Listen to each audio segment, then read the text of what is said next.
Materialism, or physicalism, is the idea that everything in existence is made up of physical matter and energy. The universe, its galaxies, stars, solar systems, planets, and everything which exists on these planets can be explained using the language of physics. Even human emotions, such as joy, despair, and fear, can be reduced to a physical explanation of bits of matter interacting with each other and electrical activity in the brain.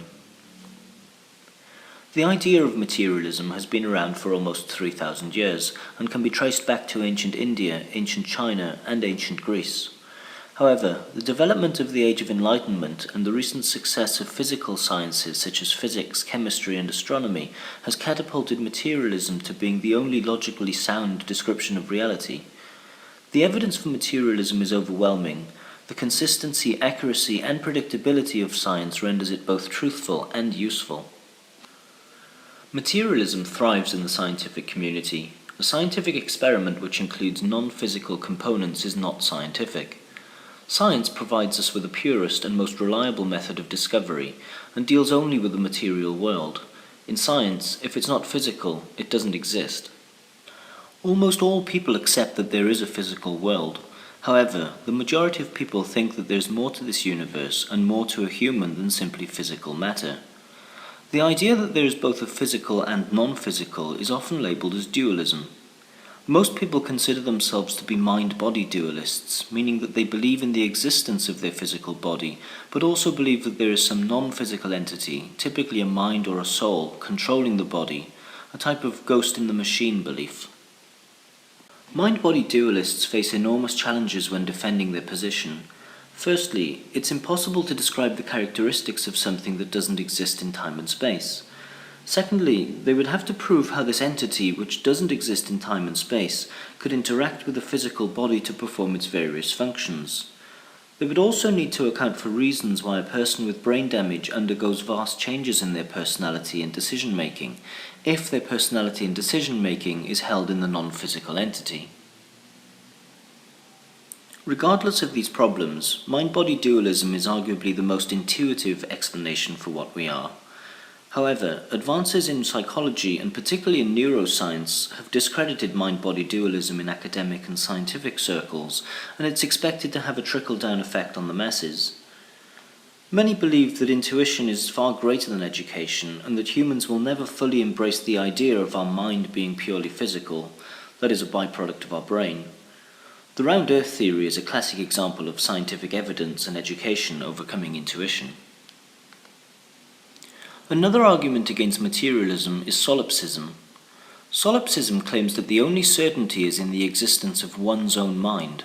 Anything else, including the external world or other minds, can never be known. The French philosopher René Descartes famously stated, "I think, therefore I am." This has become the motto of the solipsist.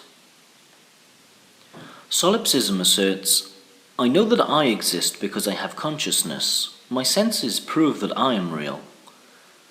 My senses are not always reliable. For example, when I dream, my senses are activated and I believe the contents of my dream to be real, but I awake and discover that they are not.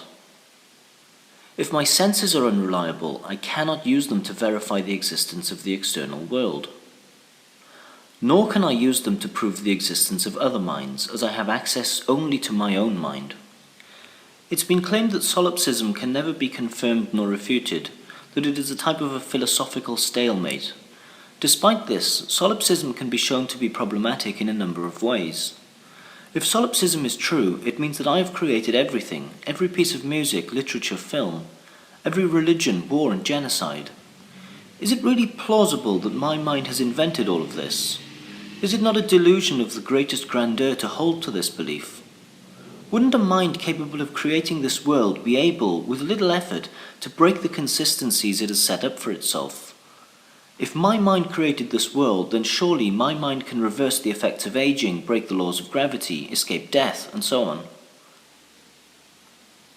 Reality would certainly show itself to you should you decide to jump out of the window of your top-floor apartment and test your newfound abilities. Applying solipsism to everyday life also highlights its problems. If I one day go home and find a friend or relative in severe pain, bleeding to death, begging me to get help, and I state that I cannot objectively verify his existence, let alone the existence of his suffering and blood, the telephone which is required to call for help, the existence of the emergency services operator, and so on, this will surely lead to some pretty negative consequences.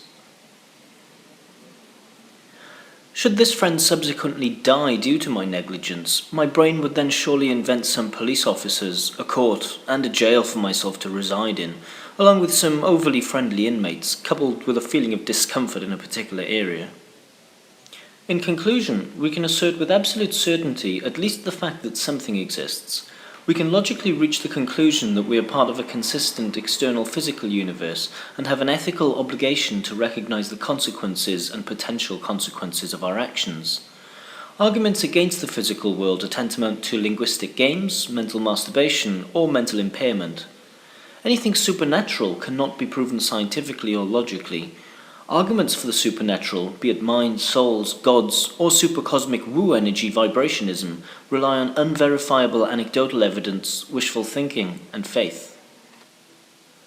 Although it's not impossible for one who believes in supernatural phenomena to be an antinatalist, for many, accepting the fact that we live in a reality made up only of matter and energy is the first step to antinatalism.